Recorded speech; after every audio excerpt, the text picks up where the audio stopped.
Well, hello, everybody. It's me, Rashi, and we are doing another parent to parent segment. So I appreciate everybody.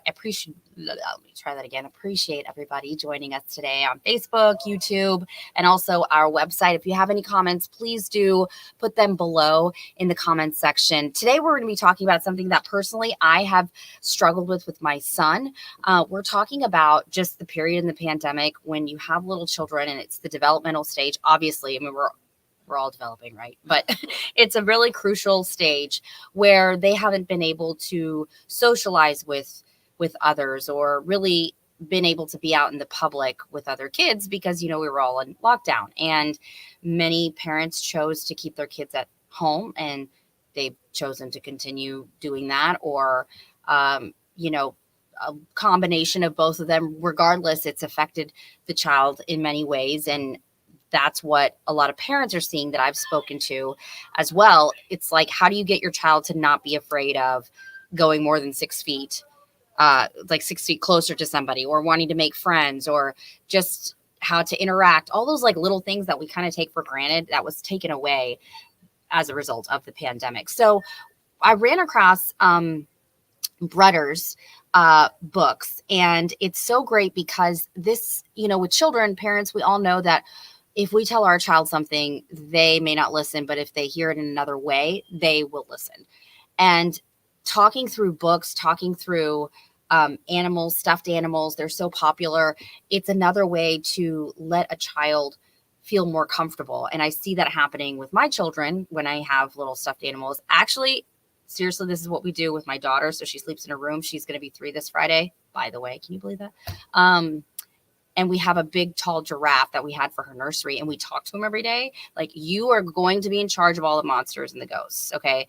You had a meeting with them and they're not going to bother you. So, and then she sleeps in her bed by herself. So it's like, I could tell her all day long, but she wouldn't believe me. But the giraffe, which is my voice, tells her, and it's okay. So, it's so great to see this avenue. And we talked with a parent who has used these books and says that it has helped her son tremendously because he's had some social issues, just wanting to make friends, but doesn't really know how to, and that sort of thing. So I'm going to bring about the person who created Brutter's books. Here she is. Thank you so much for joining us. Hi, thank you so much for having me today. Yes. So first off, this is Kristen Lee, and you are the author of, so you call it Brutter's Books, right? Yeah. Brutter's okay. Books. So, first off, tell me why you wanted to do something like this. Well, ironically, we started writing this before the pandemic happened. And really, it was a result of a trend I started seeing that was affecting the impacts of social media that was affecting kids at a younger and younger age, as it kind of filtered its way into children's lives. It started typically people in their 20s, and then it kind of went down to teenagers, and now we're starting to see it at younger years. And it got me concerned really about the isolation that it could cause and the lack of importance around face-to-face relationships with other people that social media was having, unfortunately, like a detrimental effect on people's lives with. So I felt called to do something about it. I know how it affected my life, and I'm much older, and I just had this heart for kids as it started to become more and more normal and accepted into society. So we centered this whole series around emotional intelligence, which really is made up of self-awareness and social awareness of others' feelings, awareness of your feelings, awareness of how people might perceive you, because it might be very different than what you think. All of these critical skills that make up, when you have them, that make up really strong, good relationships and can really set the tone for how you live your life on your own and with other people as you grow into your older, your teenage years, your young professional years, and so on, and with relationships and with developing families, whatnot. So we really felt that developing this as organically and early into a person's life as possible can really become part of their daily habits, how they see the world and how they see others. And so that's why we wanted to create this for the youngsters out there, because social emotional learning is absolutely critical at those early years, especially as kids get ready for kindergarten and Right. beyond that. Right, definitely. And so how did you, it's not just a book, it's like a whole community. So tell me about that. Yeah, so there's a lot of books out there. I really firmly believe that you really need to meet people where they're at. So we wanted to do this for kids, and kids are probably not interested in being, sat down and taught things. We wanted to give them this world and this character that they really can emotionally connect to, and we wanted that character to be brought into their lives. And you might see him back there, little brothers. Yes. Right there. I have another one right here, so you can get a Yeah. little Oh, he's so cute. But, I love the eyes. Everybody loves the eyes. I know. Yes. So he's special. He's got a big eye and a Yeah. little eye, and it just speaks to the fact that we're all unique in our own Right. special way. But there's such importance around character with kids. And when you think about it, there's some that really have there's some iconic characters that have stood the test of time, and those really have left an impact on people's lives, and usually really in really positive ways. So between the character and the type of art that we do, it's a much more traditional sort of feel. I have an example right here. It's very enchanting. And yes. And your husband does that, right? Yes. He's a phenomenal watercolor artist. And our reasoning behind doing this, you don't see a lot of it anymore because it takes a while. It takes a lot of resource to do. But there's depth to that sort of world. A lot of times in books, you might see very overstimulating, flat sort of images where what you see on the page is what you get. But when you have this depth to a watercolor sort of style that we use in our books, it allows the child to go into the story and to look deep into what they see in the pages. There's a lot of detail, and now they're in this world, and now they're connected to it. And then we theme our books around these social themes, and instead of just kind of teaching it in a very superficial way, the child's in this world. They're with this character they've connected to, and they're learning through the ups and the downs of brothers versus us coming out and telling them what's good, what's bad, right, whatever. So it's so important to connect to kids at that young age, especially when you want them to learn something in a way that's relatable for them. And so that's how we took a lot of time to develop the series, to do it in that way, and it's proven to be really, really effective for those kids. Yeah, and I mean, stuffed animals are, especially one that your child takes to, is so important.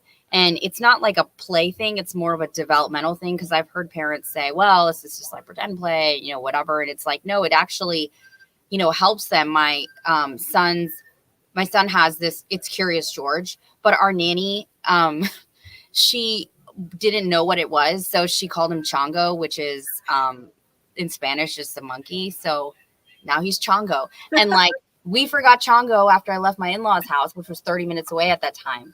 And I'm like, oh my goodness, it's okay. You don't have to sleep with him today. He's like, but he's my best friend. And I'm like, well, okay, let's go back.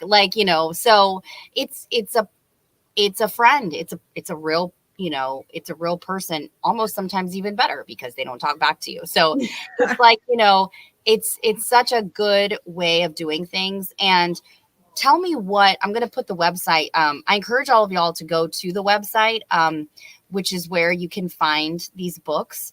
And I know you're just getting started because I'm giving you ideas also on kind of what to do, because it would be great for, the children to learn this and kind of be able to open up with their emotions, which is so important. So this is the website. And if you, Kristen, want to just tell us what books you have right now. Absolutely. So we have 2 so far in the series. We've been out since late 2020. It was the perfect timing to come out with this. We started with Brothers Learns How to Make Friends. That's what you see first there. We came out with that at the end of 2020. That could not have been a better book for what kids were going through being quarantined at that time. In that story, Bretters, he's just coming out from hibernation season. And so he is so eager to go meet friends for the first time. But what he doesn't understand is when he goes and he approaches the different animals and all of his eagerness and excitement, he's actually kind of turning them off a little bit. He scares the deer away because deer get scared easily. Brothers later learns. He scared the fish away when he just decided to cannonball into the lake. And he got stung by the bee when he tried to go make friends with the bees by sticking his head in the beehive. So it's all these things that sweet little Bretters innocently just wanted to make friends, but it was such a good lesson for him to learn that we all are a little bit different. We all have unique personalities. Some of us have certain fears, others don't. Some are shy, some are very outgoing. We let kids see that play out for themselves, and they'll see themselves in that. And this way, you know, when they go back on the playground, they go back to school, they'll remember what Bretters went through because they experienced his emotions of sadness at that time. And then they experienced the highs and the joy that happened after Bretters learned this lesson and went back and put it into practice. So that's the first one. Bretters learns how to make friends. And then in the second book, Bretters learns the joy of saying thank you. That one, I wanted kids to visually see how happy you can make others feel and how in turn how happy that will make you feel when you show your gratitude and appreciation to others. So especially at the toddler age where you're trying to teach, kids to say thank you, and it's almost like they'll do the opposite, they'll shy away and they won't, and then they won't, they don't know why, you might say it's the appropriate thing to do and it's the nice thing to say.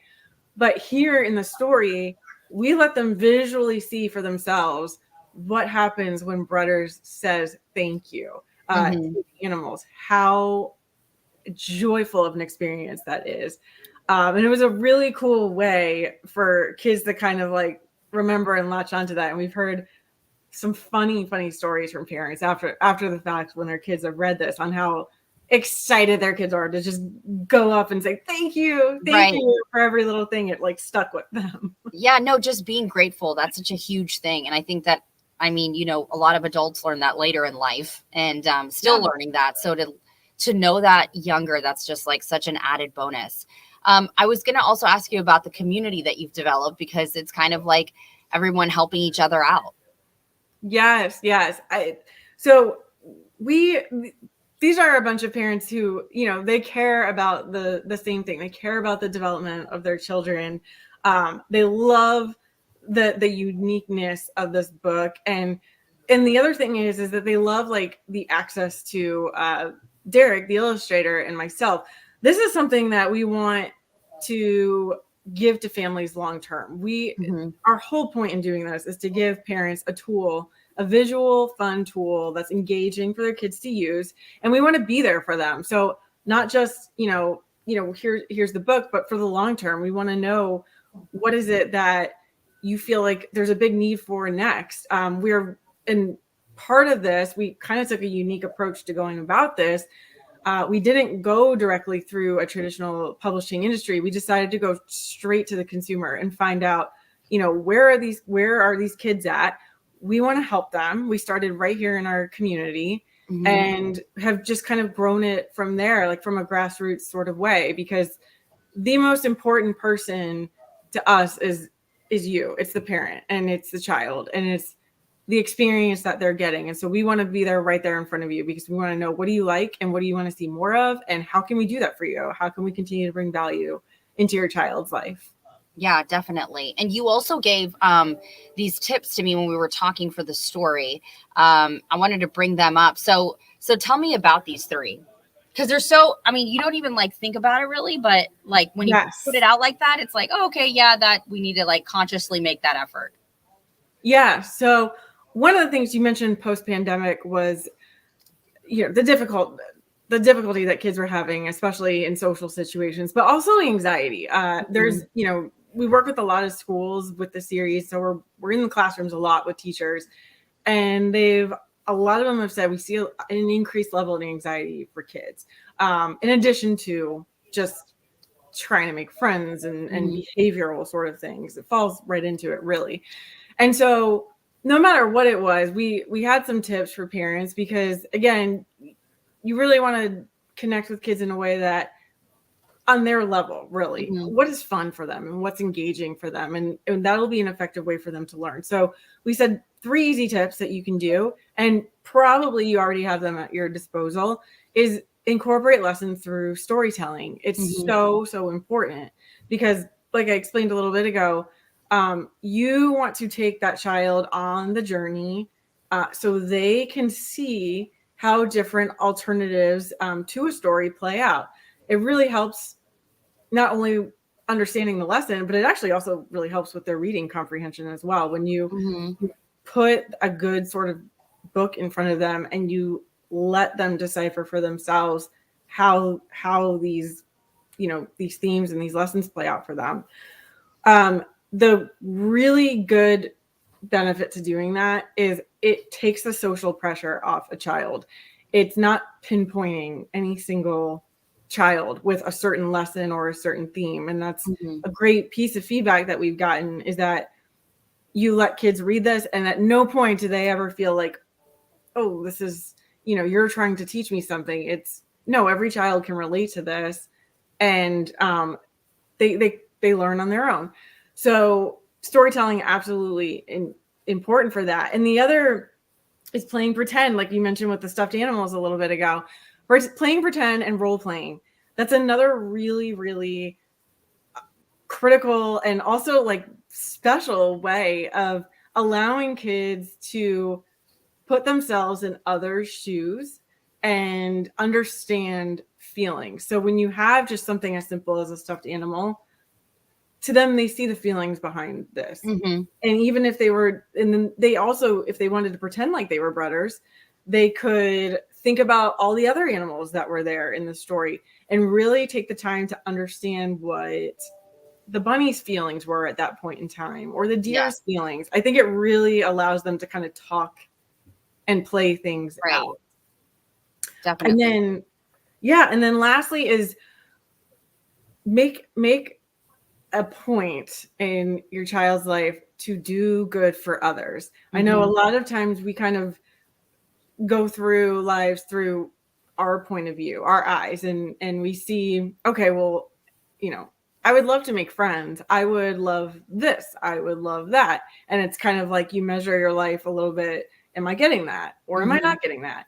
But I think instilling early on how important it is to do nice things for others. Don't worry about yourself for a little bit. Just make it a point today to go make little Susie smile and to go say something nice to little Charlie. If somebody drops something, go pick it up and really embrace in that moment how good you just made that other person feel. Because that makes you feel good too. And it helps relieve, again, some of that, if there is pent up anxiety or if there is a little bit of just frustration, whatever kids kind of go through at those early ages, it really helps them to kind of just level set and take the pressure off themselves for a little bit, because they just did such nice things, making other people feel really good. Yeah, no, I think that that's so important. And these are all things that are just like tools that you kind of just have to put in your chest and kind of pull out whenever you are able to remember them consciously, just be able to do them, because, kids, they copy everything that you do, and they are like sponges. They really are. I mean, the other day my daughter said a bad word and I'm like, oh, where did that come from? Yes. But, I digress. But yeah, no, this has been so great. And I just want to remind everyone, this is the website, and it's on our website as well. So you can find this story, you can find this link as well, all on our website. I want to thank you so much, Kristen, for taking the time to do this for us. And I can't wait for the other books to come out. And hopefully we'll be back talking about some other stuff.